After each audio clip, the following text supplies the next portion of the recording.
Hi friends, இன்னைக்கு வீடியோவில் உங்கள் பிஸ்னஸ்க்கு ஒரு ஆர்டர்ஸ் எல்லாம் எப்படி நீங்கள் ஹேண்டில் பண்ணலாம் அண்ட் வியாபாரம் யூஸ் பண்ணி எப்படி ஈஸியாக அதோட பில்லெல்லாம் ஜென்ரேட் பண்ணலாம் அப்படிங்கிறத டீட்டெயிலாக பார்க்கலாம்.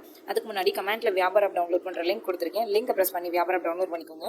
அண்ட் இந்த மாதிரி ஒரு ஹோம் பேஜ் ஒன்று ஓப்பன் ஆகும். லெஃப்ட் சைடில் பாருங்கள், ஐட்டம்ஸ்னு இருக்குல்ல, அதை செலக்ட் பண்ணி உங்கள்கிட்ட அவைலபிளாக இருக்க ஐட்டம்ஸ் எல்லாம் நீங்கள் ஆட் பண்ணிக்கலாம். இன்றைக்கி வந்து பேக்கரியில் எப்படி ஆர்டர் ரிசீவ் பண்ணிவிட்டு அதை டெலிவர் பண்ணுறாங்க அப்படிங்கிறது தான் பார்க்க போகிறோம். ஸோ நான் 2 ஐட்டம் வந்து ஆட் பண்ணி வச்சிருக்கேன். ஒன்று black forest and red velvet cake வந்து ஆட் பண்ணி வச்சிருக்கேன். உங்களுக்கு ஐட்டம்ஸ் எப்படி ஆட் பண்ணுறது அப்படின்ற டவுட்ஸ் இருந்துச்சுன்னா ப்ரீவியஸ் வீடியோவில் அதை பற்றி டீட்டெயிலாக வீடியோ ஒன்று போட்டிருக்கோம், போய் செக் பண்ணிக்கோங்க. இப்போது எனக்கு வந்து கஸ்டமர் கிட்ட இருந்து ஒரு ஆர்டர் வந்திருக்குன்னா அதை நான் எப்படி பில்லாக ஜென்ரேட் பண்ணுறேன் அப்படின்னு பார்க்கலாம். சேல் ஆர்டர் கொடுத்துக்கோங்க. இப்போது கஸ்டமரோட நேம் கொடுத்துக்கோங்க. எக்ஸிஸ்டிங் கஸ்டமர் அப்படின்னா இங்கேயே நேம் வந்துடும். இல்லை நியூ கஸ்டமர் ஆட் பண்ணுறீங்க அப்படின்னா ஆட் பார்ட்டி கொடுத்து அவங்களோட டீட்டெயில்ஸ் கொடுத்து சேவ் கொடுத்துக்கோங்க. அண்ட் அவங்களோட மொபைல் நம்பர், பில்லிங் அட்ரஸ். ஒவ்வொருத்தவங்க கடையிலே வந்து ரிசீவ் பண்ணிப்பாங்க. இல்லைனா ஒவ்வொருத்தவங்க என்ன சொல்லுவாங்கன்னா டோர் டெலிவரி பண்ண சொல்லுவாங்க. ஸோ டோர் டெலிவரி பண்ணாங்கன்னா நமக்கு ஷிப்பிங் அட்ரஸ் தேவைப்படும் பார்த்தீங்களா. அப்போது ரைட் சைடில் மேலே இருக்குது பாருங்கள், செட்டிங்ஸ் ஆப்ஷன் இருக்குல்ல, இதில் உங்கள் பிஸ்னஸ்க்கு தகுந்த மாதிரி என்ன மாதிரி ஃபீல்டெல்லாம் எனபிள் பண்ணிக்கணும் அப்படிங்கிறத பற்றியும் டீட்டெயிலாக வீடியோ இருக்குது. ஸோ பார்க்கலன்னா அந்த வீடியோ செக் பண்ணிக்கோங்க. ஐட்டம் நம்பர் அண்ட் அவங்க எந்த டேட்டில் ஆர்டர் கொடுத்துருக்காங்க, டைமிங் ஆட்டோமேட்டிக்காக அப்டேட் ஆயிரும். அண்ட் எப்போ வந்து உங்களுக்கு ஆர்டர் வேணும்னு சொல்லியிருப்பாங்க பார்த்தீங்களா, அந்த டேட்டும் நீங்கள் அப்டேட் பண்ணிக்கலாம். ஓகே, இப்போ என்ன ஐட்டம் வந்து அவங்க ஆர்டர் போட்டிருக்காங்க அப்படின்னா பிளாக் ஃபாரஸ்ட் கேக் 1 kg.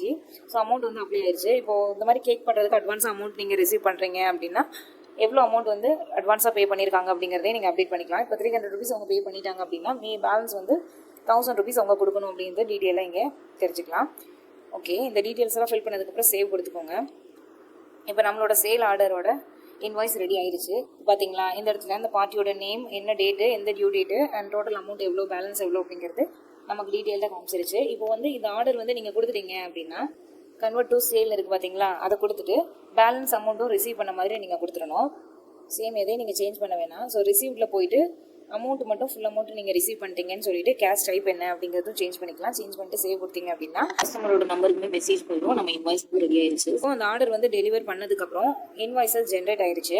இப்போ பாருங்கள், சேல் இன்வாய்ஸை போய் செக் பண்ணிங்கன்னா அந்த பார்ட்டியோட நேம் அண்ட் அவங்க வந்து கொடுத்த அமௌண்ட்டு எல்லாமே இங்கே வந்து டீட்டெயிலாக இருக்கும். இதை நீங்கள் வியூ பண்ணி பார்க்கணும் அப்படின்னா இங்கே 3 dots இருக்குல்ல, அதை செலக்ட் பண்ணி ப்ரிவியூ பண்ணியும் பார்த்துக்கலாம். பார்த்தீங்களா, அப்படி டீட்டெயிலாக பில் வந்து இங்கே ஜென்ரேட் ஆயிடுச்சு. டேட்டு, டைமு எல்லாமே ஜென்ரேட் ஆயிடுச்சு. இதை நீங்கள் பிடிஎஃபாகவும் சேவ் பண்ணிக்கலாம், இல்லை பிரிண்ட் எடுக்கிறதுனாலும் பண்ணிக்கலாம், இல்லை உங்களுக்கு இமெயில் பண்ணணும் அப்படின்னாலும் பண்ணிக்கலாங்க. இந்த மாதிரி பெஸ்ட்டான ஃபீச்சர்ஸ் இருக்க வியாபாரம் உங்களுக்கு வேணும் அப்படின்னா ஸ்க்ரீனில் தெரியிற நம்பருக்கு கால் பண்ணி எங்ககிட்டேருந்து உங்கள் லைசன்ஸை பர்ச்சேஸ் பண்ணுங்கள். எங்ககிட்டேருந்து நீங்கள் பர்ச்சேஸ் பண்ணுறப்போ ஒரிஜினல் ப்ரைஸை விட ரொம்பவே கம்மியான அமௌண்ட்டில் உங்களுக்கு கிடைக்கும். அது மட்டும் இல்லைங்க, 1 year பிளானுக்கு 1 month எக்ஸ்ட்ரா வேலிடிட்டியும் அண்ட் 3 years பிளானுக்கு 3 months எக்ஸ்ட்ரா வேலிடிட்டியும் கிடைக்கும். ஸோ மறக்காம ஸ்க்ரீனில் தெரியிற நம்பர் கால் பண்ணி எங்ககிட்ட இருந்து உங்கள் லைசன்ஸ் பர்ச்சேஸ் பண்ணுங்கள். தேங்க்யூ ஃபார் வாட்சிங்.